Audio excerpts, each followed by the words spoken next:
Join me as I dive into the wild world of the Blackwood family and see if I can figure out the last heir's true identity before the Alpha King does. Did you know that the Blackwood bloodline was thought to be completely extinct for 30 years?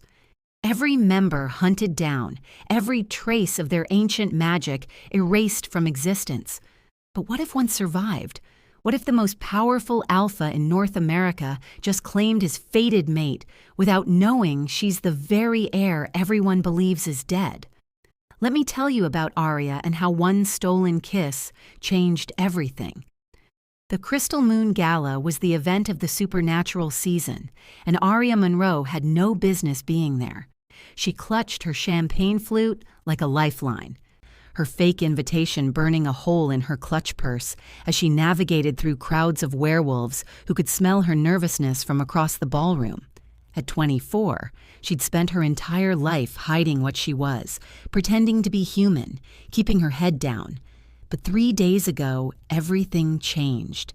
3 days since the dream started, since her body began changing in ways she couldn't explain, since she'd found the letter her dying grandmother had left her with instructions to attend this gala and find answers.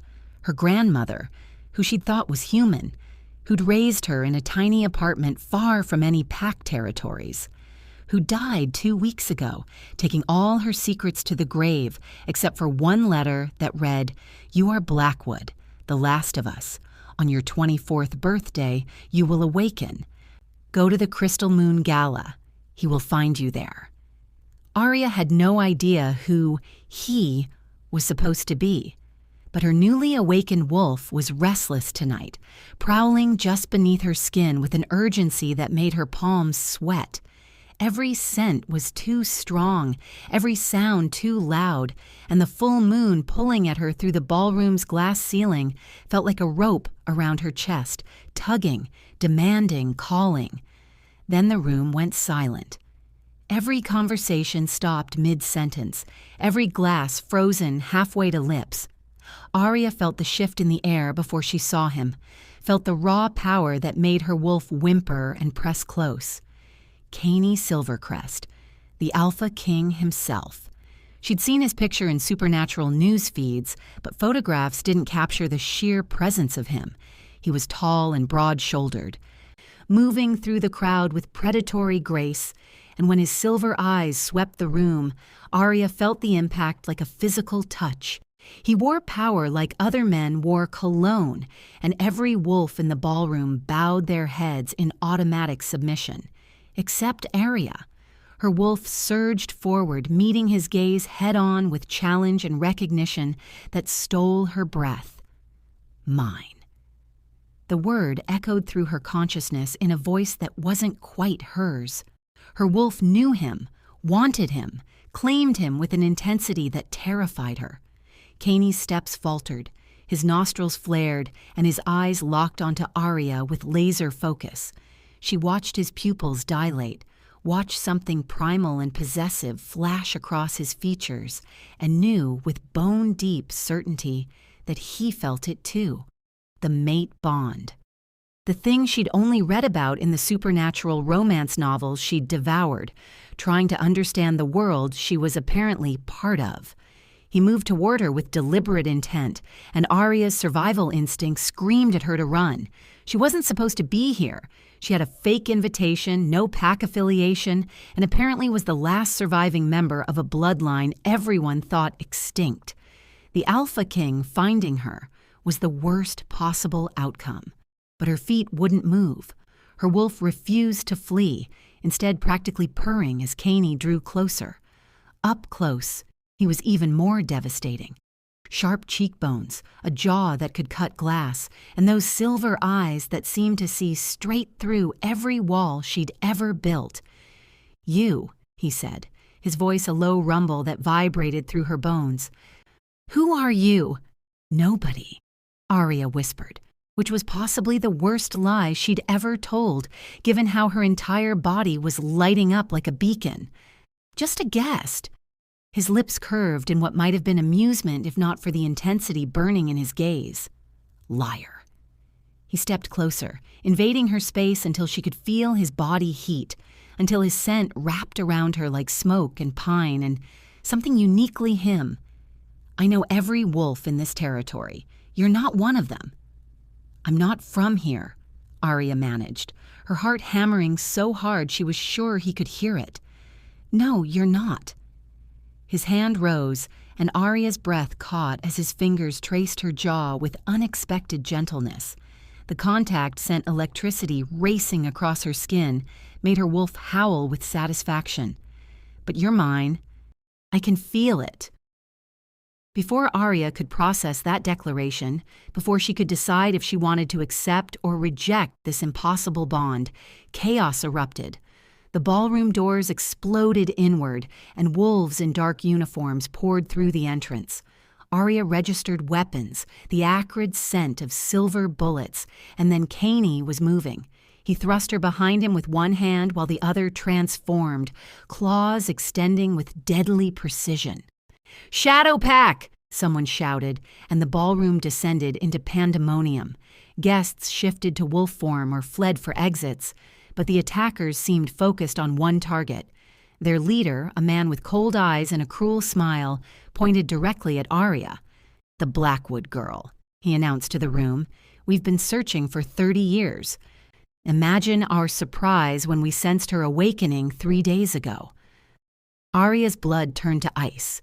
They knew. Somehow they knew what she was, who she was.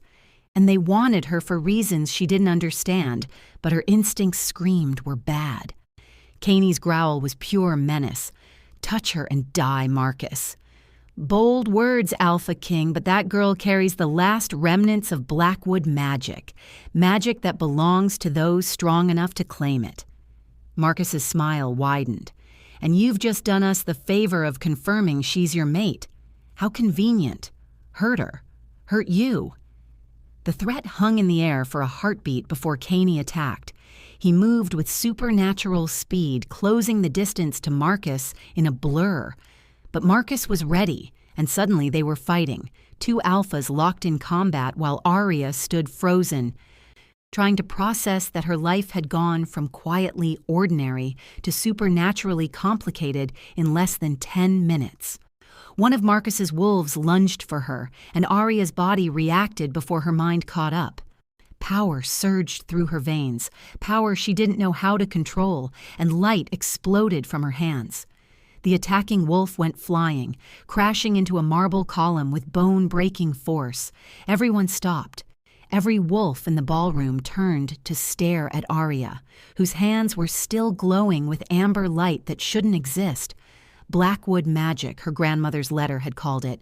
Ancient power that could heal or destroy, that responded to blood and will and desperation. "Well," Marcus said, his tone appreciative, despite the blood trickling from his split lip where Caney had landed a hit. "She's awakened already. This changes things."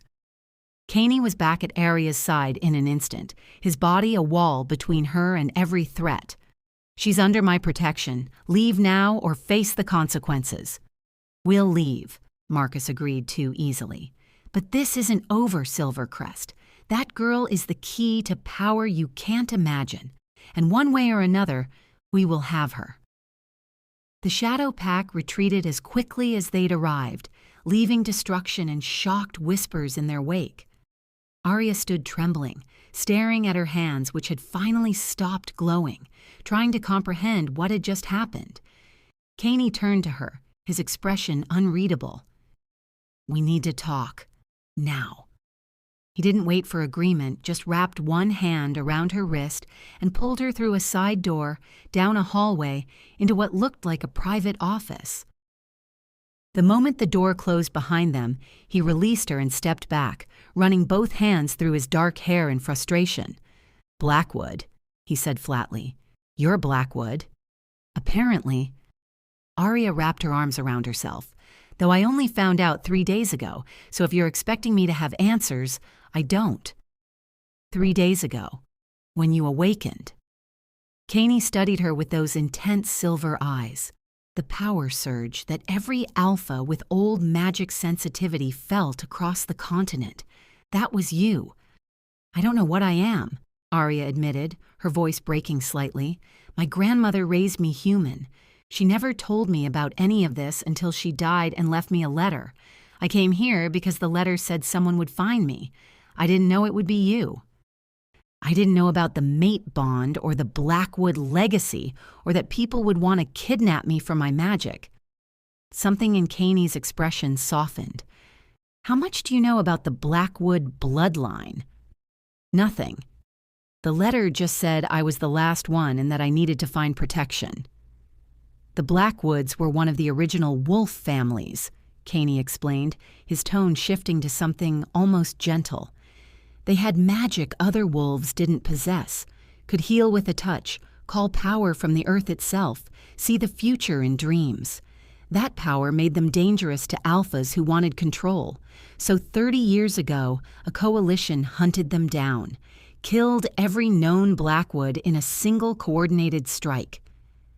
But my grandmother survived, Arya whispered. She must have been pregnant with your mother.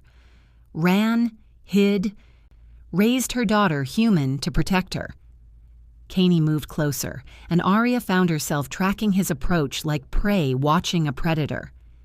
Your mother died before she could tell you the truth? Car accident when I was 5? I barely remember her. Arya blinked back sudden tears. Grandmother raised me alone, kept me safe. Until 3 days ago when your bloodline woke up and announced your existence to every powerful wolf within 1,000 miles. Kaney stood directly in front of her now, close enough that she could see flecks of darker silver in his eyes. Marcus wasn't lying. Your power is immense, dangerous, and there are wolves who will kill to possess it. So what do I do? Arya hated how small her voice sounded. You accept my protection.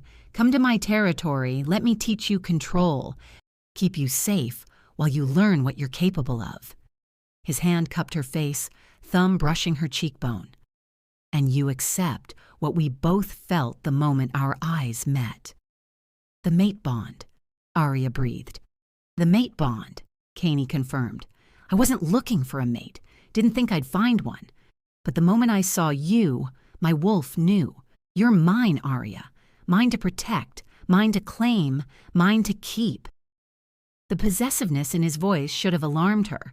Instead, it sent heat pooling low in her belly, made her wolf preen with satisfaction. I don't even know you. You know everything that matters. His forehead touched hers, and the contact sent sparks racing across her skin. You know your wolf calls to mine. You know I'll die before I let anyone hurt you. Everything else we'll figure out together. Arya knew she should protest, should insist on maintaining her independence, should probably run screaming from the intense alpha trying to claim her after knowing her for all of 20 minutes. But her grandmother's letter had sent her here for a reason, and every instinct she possessed was screaming that Kaney Silvercrest was exactly what she needed. Okay, she whispered, I'll come with you. His smile was pure satisfaction. Good, because I wasn't planning to give you a choice. Before Arya could decide if that was romantic or alarming, Kaney kissed her. His lips claimed hers with heated possession, and Arya's world narrowed to sensation. He tasted like whiskey and danger and promises she didn't quite understand, but desperately wanted. When his tongue traced the seam of her lips, she opened for him without thought. And the kiss deepened into something that made her knees weak. The mate bond sang between them, urging them closer, deeper toward completion. Arya's hands fisted in Kaney's shirt, while his arms banded around her waist, lifting her onto her toes. She felt his control straining, felt the wolf just beneath his skin wanting to surge forward and claim its mate properly. Kaney pulled back with visible effort, breathing hard, his eyes glowing pure silver. Not here. Not like this. His voice was rough gravel. When I claim you properly, it won't be in an office after you've been attacked and overwhelmed. You deserve better. Arya's entire body throbbed with need, but she appreciated his restraint even as she wanted to curse it. So what happens now? Now we get you somewhere safe. My territory. My protection. Caney straightened her dress with surprising gentleness. And tomorrow we start teaching you control before your power attracts more attention. The ride to Silvercrest territory took 2 hours, during which Arya learned several things about her unexpected mate. Caney was 31, had been Alpha King for 5 years, commanded the largest wolf pack in North America, and had a reputation for being ruthless in business and battle. He also had a dry sense of humor, a protective streak a mile wide, and kept finding excuses to touch her, hand on her thigh, fingers threading through hers, palm cupping her neck. The mate bond strengthened with each contact, building into something that felt inevitable. By the time they arrived at his estate, a massive compound that looked more like a fortress than a home, Arya's wolf was practically whimpering with need. "Your room is through here," Caney said, leading her through hallways lined with artwork and weapons in equal measure. He opened a door to reveal a suite that was larger than her entire apartment. "Everything you need should be here. If not, just ask." "This is too much," Arya protested. "This is the bare minimum of what you deserve." Caney pulled her against him, his arms wrapping around her in a hold that felt protective and possessive in equal measure.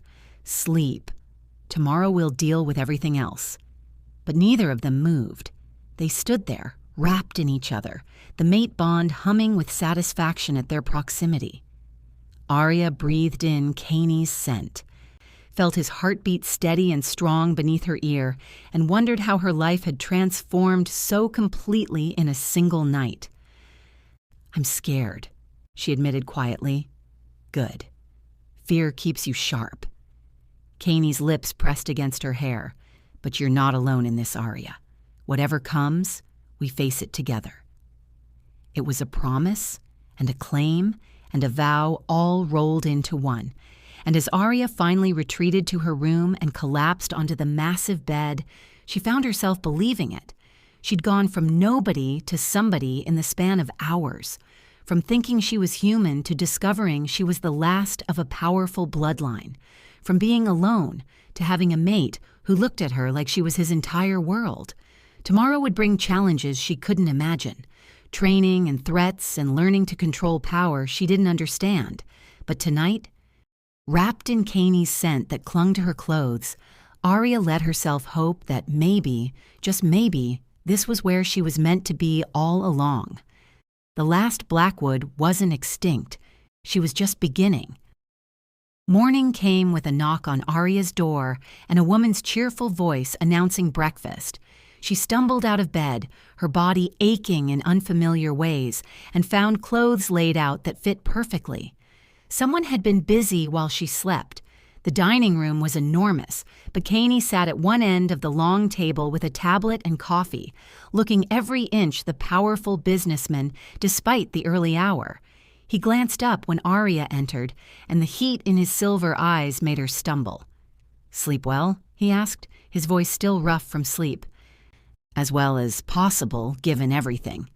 Arya slid into the chair beside him, rather than at the opposite end of the table, close enough that she could feel his body heat, that the mate bond purred with satisfaction. "So what's the plan?" "Training." Caney set down his tablet, giving her his full attention. "You need to learn control before your power attracts more unwanted attention. Marcus won't be the only one who felt your awakening." "And the mate bond?" Arya forced herself to ask. Something fierce and possessive flashed across Caney's features. "What about it?" "We barely know each other. This is all happening so fast." "Mate bonds don't follow human courtship timelines," Caney said, though his expression softened slightly. "But I understand this is overwhelming." "We'll take it at whatever pace you need." His hand covered hers on the table. "Though my wolf is not happy about waiting." "Neither is mine," Arya admitted, feeling heat rise to her cheeks. Caney's smile was pure male satisfaction. "Good to know. Now eat. Training starts in an hour and you'll need your strength." The training ground was a massive clearing behind the main house, and waiting there was a woman who introduced herself as Elena, Caney's beta. She had sharp eyes and sharper instincts, and Arya sensed immediately that Elena was assessing her, measuring her worth. "So you're the last Blackwood," Elena said, circling Arya like a predator. "Let's see what you can do." The next 3 hours were brutal. Elena pushed Arya through exercises designed to bring her wolf forward, then forced her to maintain control. Again and again until Arya was shaking with exhaustion and frustration. Her power kept surging at unpredictable moments, amber light sparking from her fingertips, and she had no idea how to stop it. "Your emotions trigger it," Elena explained during a brief break. "Fear, anger, desire, anything intense brings the magic to the surface. You need to learn to control your reactions." "How?"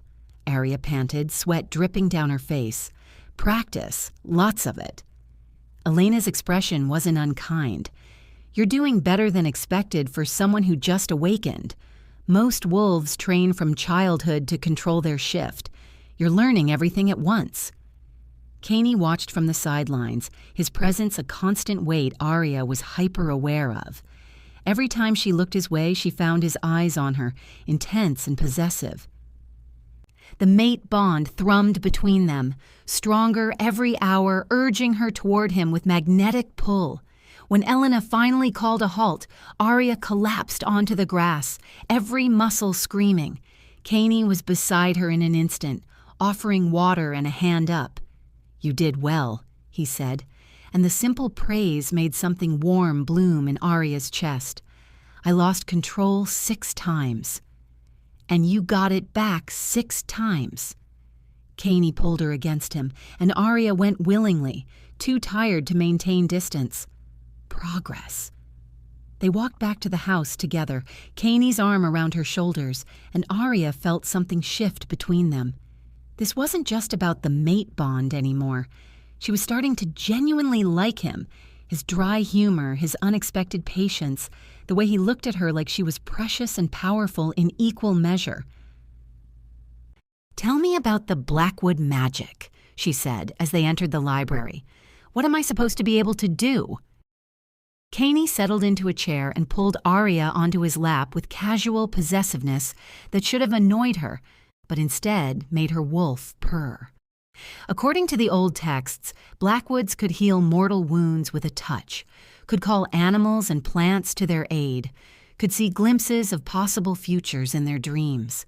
His fingers traced idle patterns on her arm, and the most powerful could manipulate the very fabric of reality, though that was rare even among your bloodline. "That's insane," Arya breathed. "That's why they were killed." Caney's expression went grim. Alphas feared that kind of power, feared what would happen if a Blackwood decided to challenge the pack hierarchy.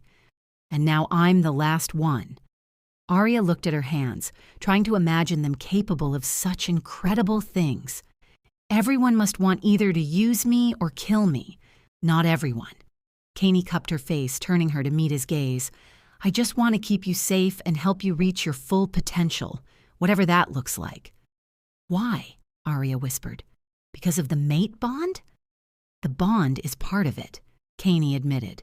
"But even without it, I'd be drawn to you. Your strength, your courage, the way you face the impossible without breaking." His thumb brushed her lower lip. "You're remarkable, Arya Monroe, Blackwood or not." The kiss was inevitable. Arya surged up to meet him halfway, and this time there was no holding back. Caney's arms banded around her as he deepened the kiss, his tongue exploring her mouth with thorough possession. Arya's hands tangled in his hair, pulling him closer, desperate for more contact, more sensation, more everything. The mate bond roared between them, demanding completion. Arya felt Caney's control straining, felt her own restraint crumbling under the onslaught of need. When his hand slid under her shirt, palm burning against her ribs, she arched into the contact with a moan she couldn't suppress. "Arya," Caney growled against her mouth, "if you don't stop me now, I won't be able to stop at all." She should have cared. They'd known each other barely 24 hours, but her wolf was screaming mine. Her body was on fire, and the mate bond was pulling her toward completion with irresistible force. "Don't stop," Arya breathed, and Kaney's control shattered. He stood with her still in his arms, never breaking the kiss, and carried her through hallways she didn't bother tracking. They ended up in what must be his room, massive and masculine, with a bed that looked designed for debauchery.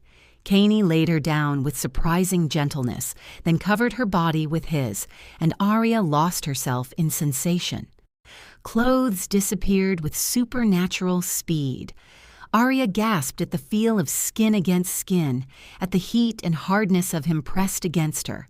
Kaney's mouth traced a path down her throat, across her collarbones, lower, and Arya's world narrowed to pleasure and need and the overwhelming rightness of his touch.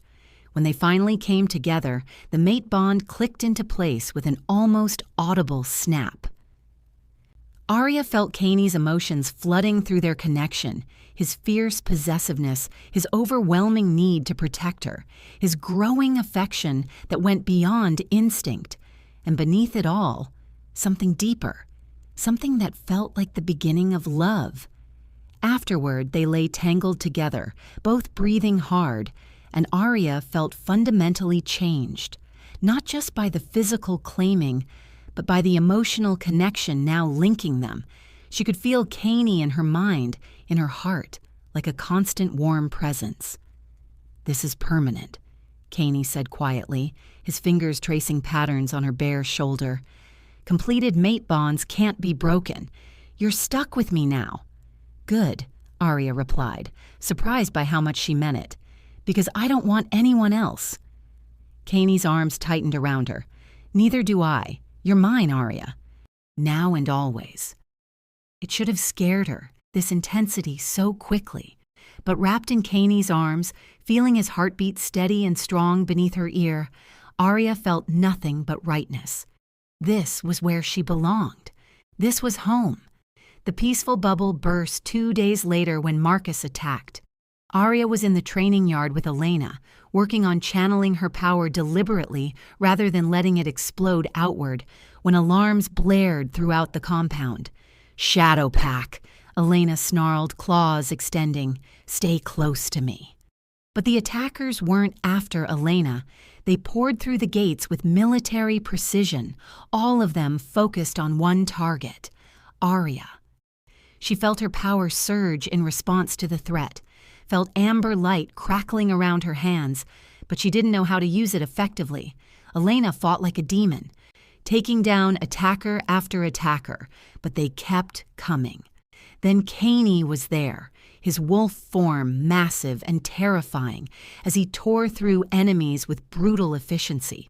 Arya had never seen him fully shifted, and the sight stole her breath. Silver-gray fur, eyes that glowed like moonlight, power that made every wolf in the clearing instinctively cower. Except Marcus. The Shadow Pack leader had shifted too, a black wolf with burning red eyes, and he was gunning straight for Arya. Elena tried to intercept, but Marcus was faster, stronger, driven by obsession. His jaws opened, aimed for Arya's throat, and time seemed to slow. Arya felt something inside her crack open. The power that had been building, constrained, controlled, exploded outward in a wave of pure light. Marcus went flying, crashing into the fence with enough force to crack the reinforced steel. Every wolf in the clearing froze, staring at Arya, who stood glowing like a small sun, power radiating from every pore. She felt it now, the old magic that ran in Blackwood blood. Not just defensive light, but the ability to command, to dominate, to bend reality to her will. It was intoxicating and terrifying in equal measure. "Leave," Arya commanded, and her voice carried the weight of centuries. "Take your pack and go, Marcus. You'll never have my power." Marcus, still in wolf form, hesitated. For a long moment, the outcome balanced on a knife's edge. Then he shifted back to human, blood trickling from his mouth, and laughed. "Impressive, little Blackwood. But this isn't over. Your power is growing faster than you can control. Eventually, you'll lose yourself to it. And when you do," his smile was all teeth, "I'll be waiting." The shadow pack retreated, dragging their wounded with them. The moment they were gone, Arya's power collapsed inward, and she swayed, suddenly exhausted. Caney caught her before she could fall, shifting back to human in a blur of motion, cradling her against his bare chest. "You magnificent, terrifying woman," he murmured. "You just dominated an alpha in front of his entire pack." "I don't know how I did it," Arya admitted, her voice shaking. "It just happened." "Your power is awakening faster than expected." Elena approached, her expression concerned. "That kind of display will attract attention, Arya, more than just Marcus." "Then we prepare," Caney said firmly, his arms tightening protectively around Arya. "Train harder, build defenses, make sure everyone knows she's under my protection."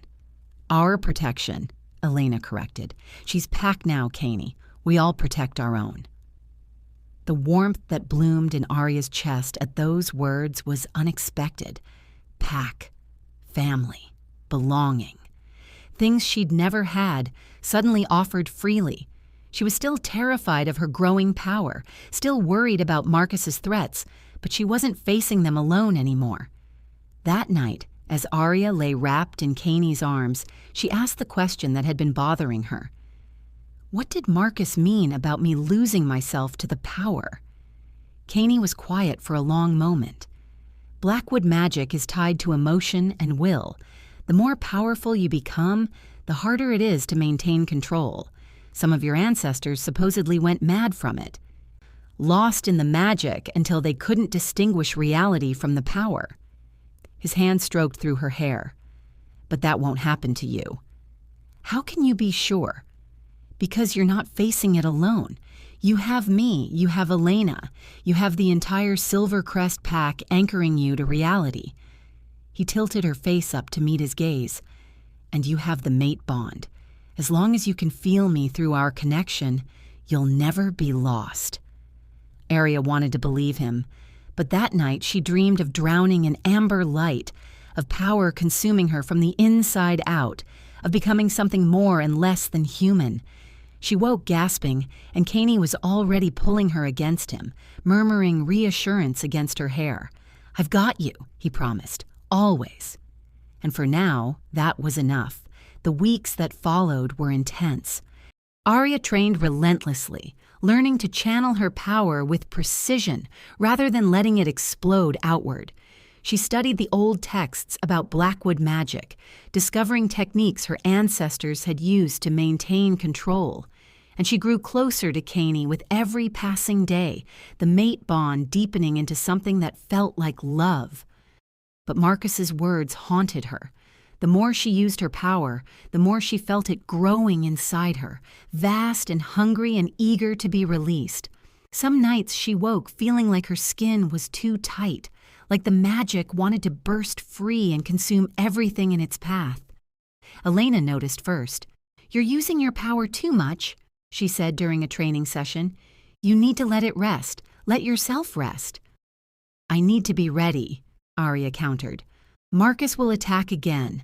Others too. If I'm not strong enough, if you burn yourself out before the real fight comes, you'll be useless." Elena's tone was sharp. "Power without control is just destruction, Arya. Your ancestors knew that. It's why they developed meditation techniques, why they took breaks between using major magic." Arya knew Elena was right, but the compulsion to keep pushing was overwhelming. She felt like she was racing against time, like if she didn't master everything now immediately, something terrible would happen. That night, Caney found her in the library, surrounded by ancient texts, her hands glowing faintly with residual magic. He took one look at her, and his expression went grim. "Enough," he said, closing the book in front of her. "You're exhausted, running yourself into the ground, and for what?" "To keep everyone safe," Arya replied, frustrated tears pricking her eyes. "To be strong enough that Marcus can't..." Marcus is one threat, Arya. You destroying yourself trying to prevent it is another. Caney pulled her to her feet, his hands cupping her face. I need you to trust me. Trust Elena. Trust the pack. You don't have to carry this alone. But it's my power. My responsibility. It's our responsibility now. You're my mate, part of my pack, and that means your battles are our battles. His forehead touched hers. Let us help you, Arya. Let us be strong for you when you need it. The admission of vulnerability felt like defeat, but Arya was too tired to keep fighting. She collapsed against Caney's chest, and he held her while she finally cried, for her grandmother who died keeping her safe, for the family she'd never known, for the impossible weight of being the last Blackwood.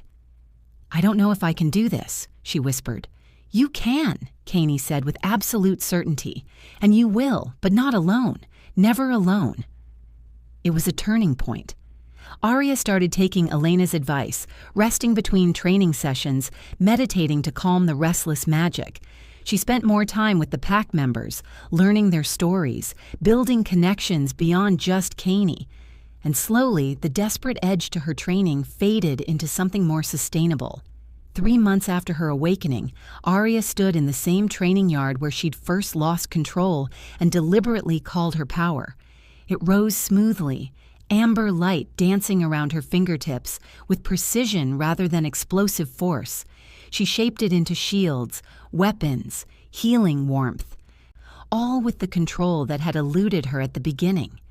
Elena watched with satisfaction. Now that's a Blackwood in full command of her magic. Arya smiled, feeling the truth of it. She was still learning, still growing into her power, but she was no longer terrified of it. The magic was part of her, not something separate trying to consume her. That night, Caney took her to a clearing in the forest under the full moon. There's something I want to show you, he said, a rare nervousness in his voice. He shifted then, his massive wolf form even more impressive in the moonlight.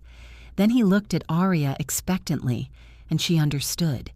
He wanted her to run with him, wolf to wolf. She'd been avoiding full shifts, afraid of losing control, but looking at Caney's wolf, at the trust in those silver eyes, Arya felt ready. She let her wolf surge forward, embracing the transformation rather than fighting it. Her first full shift was disorienting. Everything smelled different, sounded different, felt different. But Caney's wolf was there, pressing against her side, grounding her in reality. Then they ran, through the forest at impossible speeds, leaping over obstacles, chasing each other in a game as old as wolves themselves. Arya felt more free than she'd ever been, more herself. This was what she'd been missing, not just the magic, but the wolf itself. The joy of running under the moon with her mate beside her. When they finally shifted back, both breathless and laughing, Caney pulled Arya into his arms. I love you, he said, the words simple and devastating, not because you're powerful or because fate chose you, but because you're brave and stubborn and refuse to give up no matter how hard things get. Arya's heart felt too full for her chest. I love you too. You gave me everything, safety, family, a place to belong. You gave me the same, Caney replied. I was alone before you, Arya, powerful but isolated. You brought light into my world. They made love under the stars, and it felt different than before. Not just physical need, but emotional connection, a choice as much as destiny. Arya felt the mate bond singing between them, felt her magic intertwining with Caney's strength, and knew this was forever. She was the last Blackwood, but she wasn't alone. She had a mate who loved her, a pack that accepted her, and power she was learning to control. The future was uncertain, but for the first time since her awakening, Arya faced it without fear.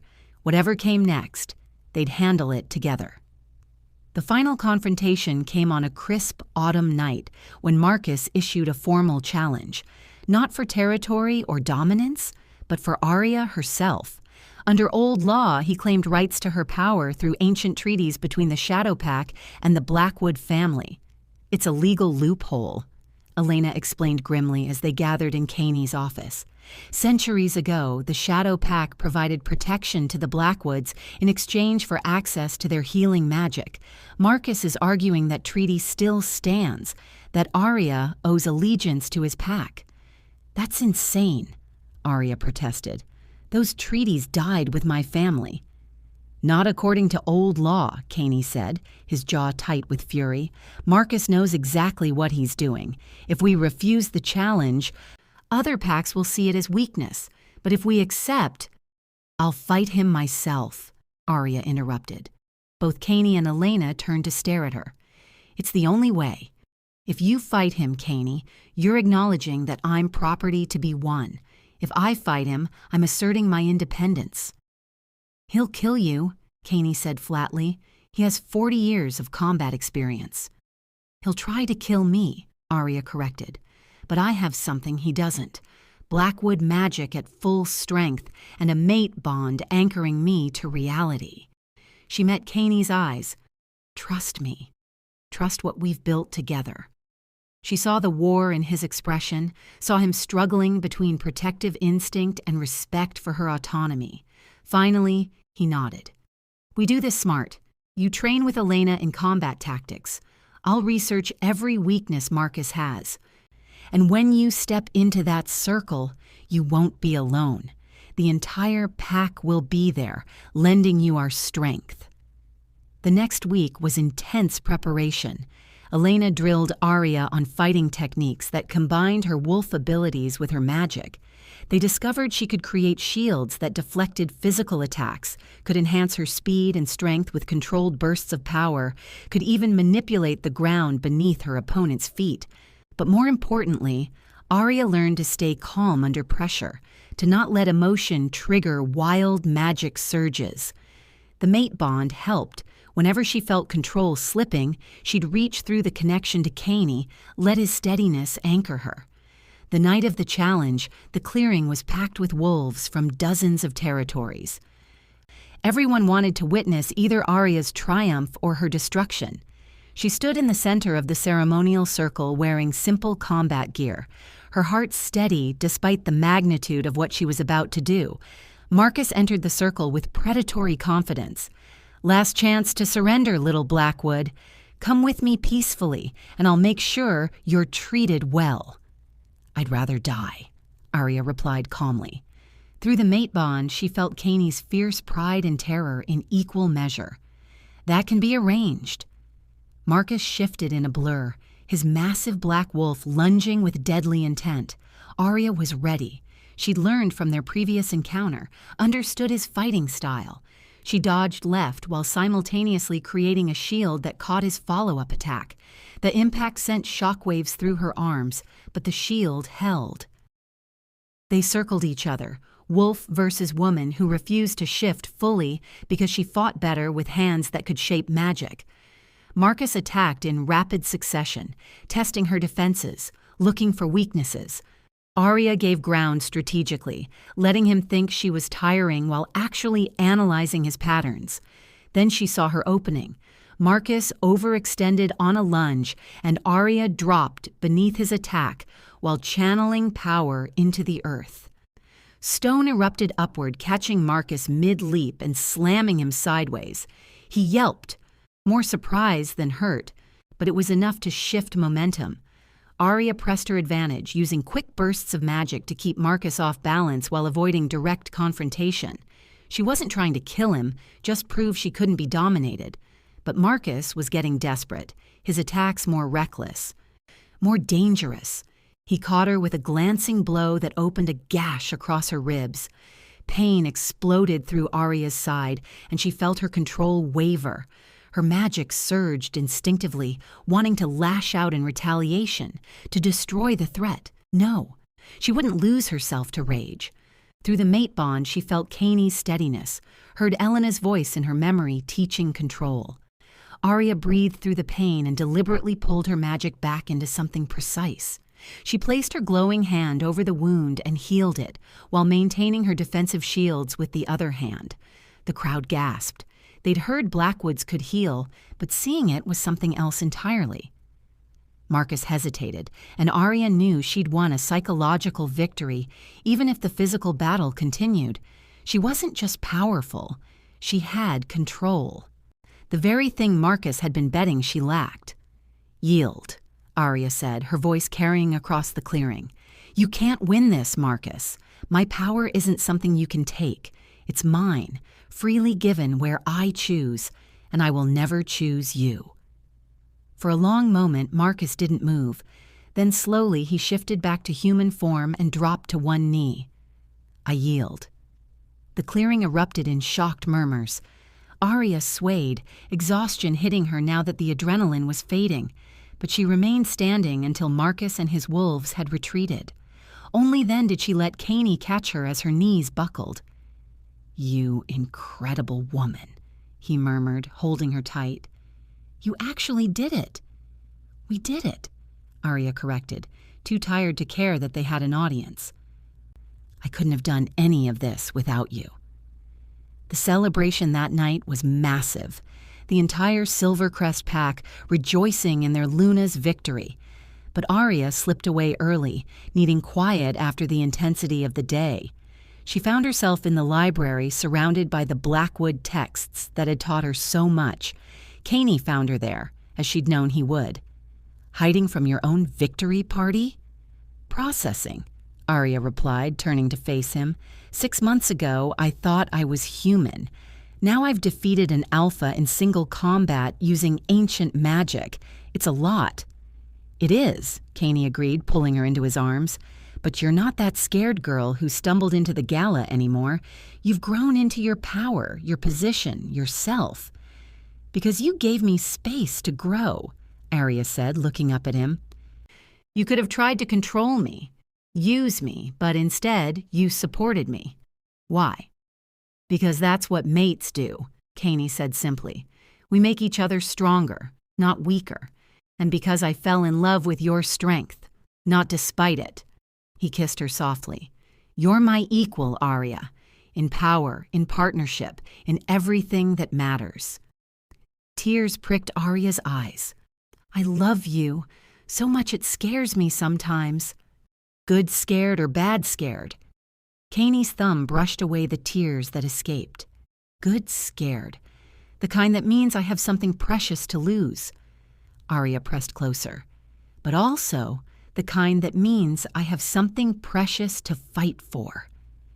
They stood together in the moonlight streaming through the library windows, and Arya felt the rightness of it settle into her bones. This was her life now, complicated, dangerous, magical, but unmistakably hers. She'd found her heritage, her power, her pack, and her mate. She was the last Blackwood, but she was building something new, a legacy not of fear and persecution, but of strength and choice, and love freely given. Whatever the future held, she'd face it standing beside the alpha who'd claimed her heart even before he'd known her true identity. 1 year after Arya's awakening, she stood in the same clearing where she'd defeated Marcus, but this time for a ceremony rather than a battle. The Silvercrest pack had gathered to formally recognize her as their Luna, to bind her to them through ancient ritual and modern choice. She wore traditional ceremonial garb, intricate patterns embroidered with silver thread that caught the moonlight. Caney stood beside her in his own formal attire, his hand steady in hers as Elena conducted the ritual. "Arya Blackwood Silvercrest," Elena intoned, her voice carrying across the assembled wolves. "Do you accept the responsibility of Luna, to protect this pack as they protect you, to lead alongside your alpha, to honor the old ways while forging new paths?" "I do," Arya said clearly, feeling the weight and the rightness of the vow. "Then, by the authority of the moon and the will of this pack, I name you Luna." Elena placed a silver circlet on Arya's head, and the pack erupted in howls of acceptance and joy. Arya felt the moment the pack bonds clicked into place, felt the connection to every wolf present, settling into her consciousness like additional threads in a vast tapestry. She was no longer just Caney's mate. She was pack, family, home. That night, as they celebrated with their pack family around them, Arya reflected on how far she'd come. From a girl who thought she was human to a Luna who commanded ancient magic. From someone alone in the world to someone surrounded by family, both blood and chosen. "What are you thinking?" Caney murmured, pulling her close as they watched pack members dance under the stars. "That my grandmother would be proud," Arya replied. "She kept me safe so I could have this, a chance to reclaim the Blackwood legacy on my own terms." "Not just reclaim," Caney corrected, "transform. You're not trying to recreate what was lost. You're building something new, something better." Arya smiled, leaning into his warmth. "We're building it. Together." "Always together," Caney agreed, sealing it with a kiss. The Blackwood line hadn't ended 30 years ago. It had simply been waiting for the right moment to rise again. And Arya was proof that sometimes the most powerful magic wasn't in destruction or domination, but in survival, growth, and the courage to claim your own destiny. She was the last Blackwood heir, but she was also the first of something new, a bridge between old magic and modern packs, between tradition and innovation, between what was lost and what could be built. And standing beside her mate under the full moon, surrounded by pack that had become family, Arya knew this was only the beginning of her story. The best chapters were still to come. So there you have it, the incredible journey of how Arya discovered her true identity as the last Blackwood heir and found her place as Luna beside the Alpha King, who claimed her without knowing the power she carried. If you enjoyed this tale of destiny, magic, and love that transcends circumstances, I'd love to hear your thoughts in the comments. What surprised you most about Arya's transformation? And if you're craving more supernatural romance stories that will keep you on the edge of your seat, don't forget to subscribe to Kismet Publishing. We're constantly bringing you new tales of fated mates, ancient magic, and love that defies all odds. Until next time, may you find your own extraordinary destiny. Thanks for joining me on this wild ride through the world of werewolf romance.